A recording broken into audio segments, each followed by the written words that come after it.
everyone, it's Lisa from Growing Firsties, and as part of the primary chalkboard back to school party and giveaway, I am doing a video about the books that I love to use as my favorite back to school culture and community building read-alouds.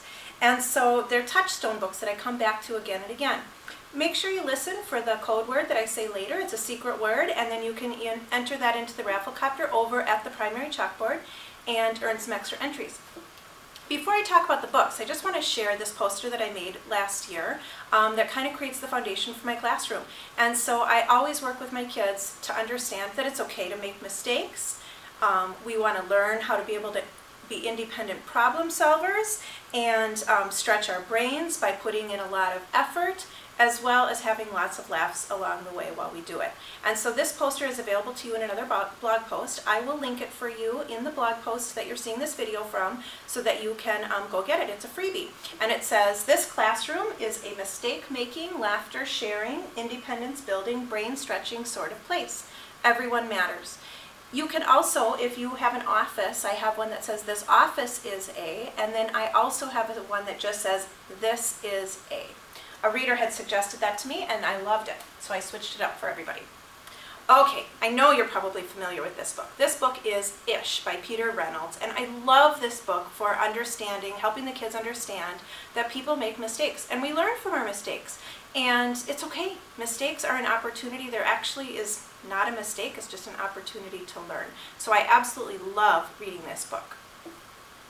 Another one that I love is by one of my favorite authors. I'm a bit obsessed with her, although I love books, so I'm kind of in love with lots of authors. But this is Amy Krauss Rosenthal's book, and she is a Chicago-based author and has such clever, unique ways at creating her books. And this book is hysterical. It's called Little Pea, and Little Pea is obviously a vegetable, and Little Pea has to eat candy for dinner and is totally miserable about it, but will eat all the candy on her plate in order to be able to have dessert, and the dessert is spinach. The kids just find this so hilarious, and I always look forward to reading this with the class. So Little Pea. Another Peter Reynolds book is called Going Places, and what I love about this book is it really gets at the idea that when you work as a team, your idea can be better. And this is written by Peter and actually his brother, Paul. And so the story is about all the kids in the story are going to get this kit. It's like the Going Places kit. And in the kit are directions to make a go-kart. And the character, Ramon, is the main character in the story, and he follows the directions exactly, and he builds a go-kart. And he goes next door to his friend Maya, and Maya isn't quite taking the go-kart building so seriously, and she ends up coming up with something totally different. And then he's a little confused at first because, you know, you're supposed to follow the directions. And then they end up working together, and what they come up with is amazing, and they really do go places. So I love this book for teamwork. Please call 102.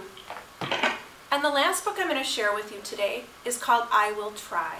And to me, the most important thing that you can do is try. Put your best effort forward and you are going to grow. And so this is a story about different things that you can try to do better at. It's an awesome book, and I love it for the foundation touchstone of, oh, I see you don't want to do that, but if you try, it's going to come out way better than you expect. Thank you so much for visiting today and watching my goofy video in my super messy classroom. My secret word is frog, and it's my secret word because I don't know, I just kind of love them. They're super cute. I caught some frogs up north in northern Minnesota where my family lives this year, and one of the frogs was about the size of my thumbnail, and so I love them. So that's my secret word. Make sure you go enter to win because there's some unbelievable, amazing prizes. Have a good one, everybody.